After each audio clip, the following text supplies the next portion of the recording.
Bonjour, nous sommes heureux de nous retrouver pour partager un moment autour de la parole du Seigneur et j'aimerais ce matin vous apporter un message sur le thème suivant, regarder dans la bonne direction.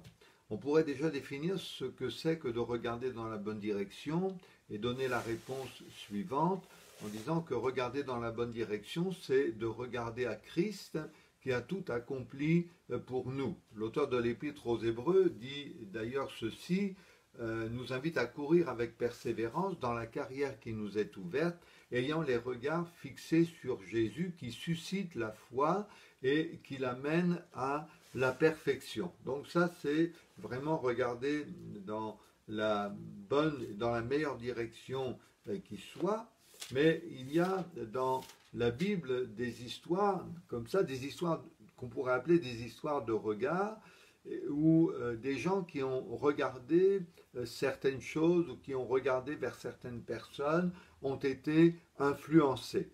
C'est vrai que le regard nous influence soit en bien ou en mal, tout dépend des choses que nous regardons. Ce n'est pas forcément des choses mauvaises, mais ça peut quand même avoir une influence sur nous.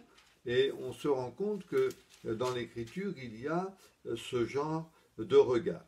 Je vais prendre avec vous quelques exemples de la Bible, c'est le mieux. Et le premier, c'est l'histoire du boiteux d'Acte 3, lorsque Pierre et Jean vont passer à côté de ce boiteux. Et donc il est dit ceci, on le plaçait à la porte du temple, appelé la Belle, pour qu'il demande l'aumône à ceux qui entraient dans le temple. Cet homme, voyant Pierre et Jean qui allaient y entrer, leur demanda l'aumône. Pierre, de même que Jean, fixa les yeux sur lui et dit « Regarde-nous ». Et il les regardait attentivement, s'attendant à recevoir d'eux quelque chose.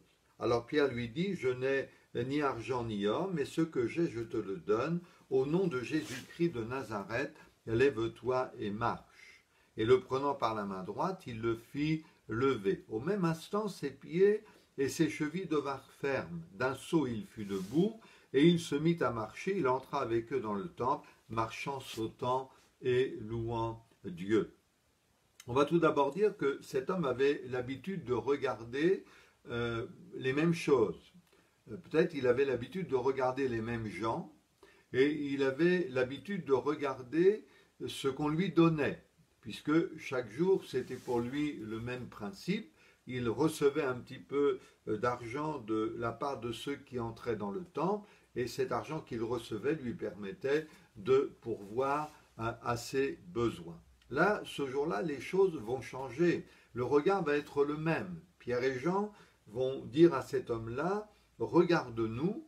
Et la Bible dit, il les regardait attentivement, s'attendant à recevoir d'eux quelque chose. Je crois que cet homme peut être pris comme exemple, d'un certain côté, lorsqu'il est dit qu'il s'attendait, il les regardait attentivement, s'attendant à recevoir d'eux quelque chose. Est-ce que vous ne pensez pas déjà que c'est la façon dont nous devons regarder au Seigneur afin de recevoir de sa part? C'est vrai que nous ne regardons pas seulement au Seigneur pour toujours recevoir et être un petit peu comme la sangsue qui dit donne, donne, mais néanmoins, un des principes bibliques, c'est quand même de recevoir de la part du Seigneur. C'est désirer recevoir de sa part ce dont nous avons besoin. Et on remarque que après avoir regardé Pierre et Jean, eh bien certainement que cet homme ne s'attendait pas à recevoir autre chose que de l'argent. Il ne s'attendait pas à recevoir la guérison, à être délivré de son infirmité. Et c'est pourtant ce qui va se passer ce jour-là. Je voudrais juste dire ceci, c'est que quand nous regardons au Seigneur, ne minimisons pas les choses. Si nous regardons à Dieu, croyons aussi que le Seigneur peut pourvoir à nos besoins d'une manière extraordinaire, comme il l'a fait pour cet homme-là à la porte du temple. Et c'est pourquoi l'appel demeure, regarde-nous, c'est-à-dire regarde dans la bonne direction. Et il les regardait attentivement, s'attendant à recevoir d'eux quelque chose. J'espère qu'aujourd'hui nous allons nous attendre à recevoir de la part du Seigneur quelque chose pour notre vie chrétienne, pour notre vie spirituelle, que le nom du Seigneur soit béni. Le deuxième exemple, c'est un exemple de l'Ancien Testament. Il s'agit du serviteur du prophète Élisée. Ce serviteur se trouvait avec Élisée dans une ville qui s'appelle Dothan. Et à cette époque-là, le roi de Syrie va envoyer une armée pour faire prisonnier Élisée. Et la Bible dit ceci, il y envoya des chevaux, des chars et une forte troupe qui arrivèrent de nuit et qui enveloppèrent la ville. Le serviteur de l'homme de Dieu se leva de bon matin et sortit, et voici une troupe entourait la ville avec des chevaux et des chars.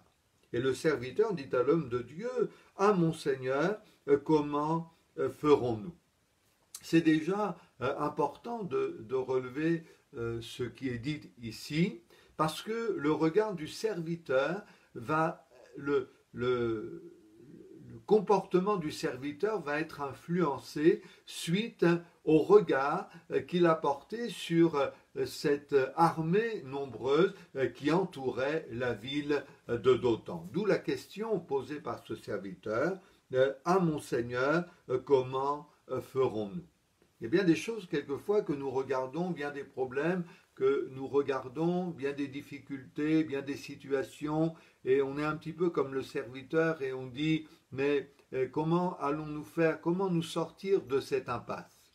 C'était la question du serviteur d'Élisée, et Élisée va répondre à ce serviteur en disant, ne crains point, car ceux qui sont avec nous sont en plus grand nombre que ceux qui sont avec eux. Voilà déjà une parole réconfortante pour le serviteur qui devait savoir que du côté de Dieu, du côté de l'armée céleste, il y avait davantage de monde que du côté de cette armée terrestre du roi de Syrie. Mais ce n'est pas la seule chose qu'Élisée va faire en faveur de son serviteur. Il va prier le Seigneur et il va dire ceci, « Éternel, ouvre ses yeux pour qu'il voie. » Voilà un changement de regard, une autre façon de regarder. Et la Bible dit ceci, « Et l'Éternel ouvrit les yeux du serviteur qui vit la montagne pleine de chevaux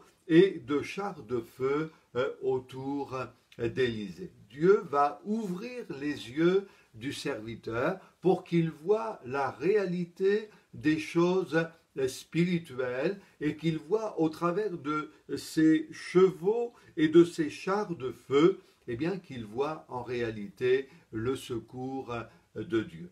Dieu peut nous montrer d'une façon ou d'une autre qu'il est avec nous. L'apôtre Paul écrivait aux Éphésiens et il priait lui aussi pour les Éphésiens en disant qu'il demandait au Seigneur qu'il illumine les yeux de leur cœur pour qu'ils sachent quelle est l'espérance qui s'attache à l'appel de Dieu, que leurs yeux s'ouvrent. Et on peut penser que ce que le serviteur a vu ce jour-là, cette montagne pleine de chevaux et de chars de feu, eh bien n'a pu que le rassurer, et ce qui est vrai pour lui l'est également pour nous, que son saint nom soit béni. Le troisième et le dernier exemple, c'est un exemple que nous trouvons dans les 4 évangiles. C'est l'exemple des disciples lorsqu'ils sont dans la barque qui elle-même est malmenée par la mer, qui est malmenée par le vent, et les disciples ne pouvaient pas faire autrement que de regarder ces éléments. Ils ne pouvaient pas faire autrement que de les voir, à moins de se fermer les yeux pour ne pas voir ce qui pouvait les effrayer. Mais ils étaient obligés de constater la force du vent, de constater la hauteur des vagues, de regarder la barque qui peut-être se soulevait et puis retombait comme ça dans l'eau. Et ces choses-là, ils les ont vues.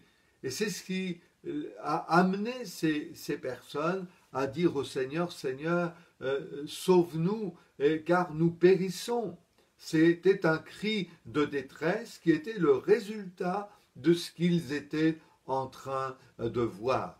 On sait que dans cette nuit-là, dans ces moments-là, les disciples vont voir aussi autre chose. Ils vont voir Jésus ramener le calme. Il nous est dit dans la Bible, il y eut un grand calme. Jésus menaça les vents et la mer. Il leur dit, tais-toi. Et la Bible dit, il y eut un grand calme.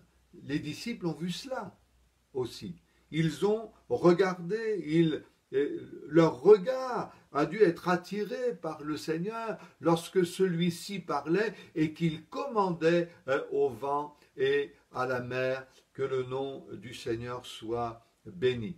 Je crois aussi que nous pouvons regarder, comme nous l'avons dit, nous pouvons et nous devons regarder au Seigneur qui a tout pouvoir et qui a toute autorité. Je reviens et je termine avec cette parole prise au début concernant le boiteux d'acte 3, quand Pierre et Jean lui disent « Regarde-nous ». Et donc, nous savons, nous, en tant que chrétiens, à qui ou à quoi nous regardons, dans quelle direction nos yeux se fixent-ils, sur qui ou sur quoi nos yeux s'arrêtent-ils. Regarde-nous. Et il les regardait attentivement, s'attendant à recevoir d'eux quelque chose. Je l'ai dit, je le répète, si nous regardons au Seigneur aujourd'hui, eh bien faisons-le de manière à recevoir de sa part la mesure de grâce, la mesure de foi, la mesure de force dont nous avons besoin. On n'est jamais déçu en regardant au Seigneur et je vous invite vraiment à le faire en cette journée et je vous propose que l'on prie et qu'on demande au Seigneur d'illuminer les yeux de notre cœur, que son saint nom soit béni. C'est vrai, Seigneur, que nous voulons regarder à toi, nous voulons regarder à ce que tu as accompli pour nous à la croix, mais nous voulons regarder aussi à toi présent dans le lieu dans lequel nous nous trouvons. Merci Seigneur, parce que si nous sommes seuls dans notre maison, si il n'y a personne avec nous, eh bien nous considérons, nous croyons que tu es avec nous Seigneur, et que tu es présent dans notre maison, dans la pièce dans laquelle nous nous trouvons. C'est à toi que nous regardons par la foi, nos yeux se fixent sur toi. Merci notre Père, parce que comme ces exemples de la Bible, eh bien nous voulons regarder à toi pour être rassurés, pour être fortifiés et pour être encouragés dans tes voies. Aide-nous à regarder à toi dans les moments difficiles, aide-nous à regarder à toi dans les moments d'incertitude et que ton nom, notre Père, soit glorifié et béni en Jésus, notre bien-aimé Sauveur. Amen. Que Dieu vous bénisse, je vous dis à bientôt.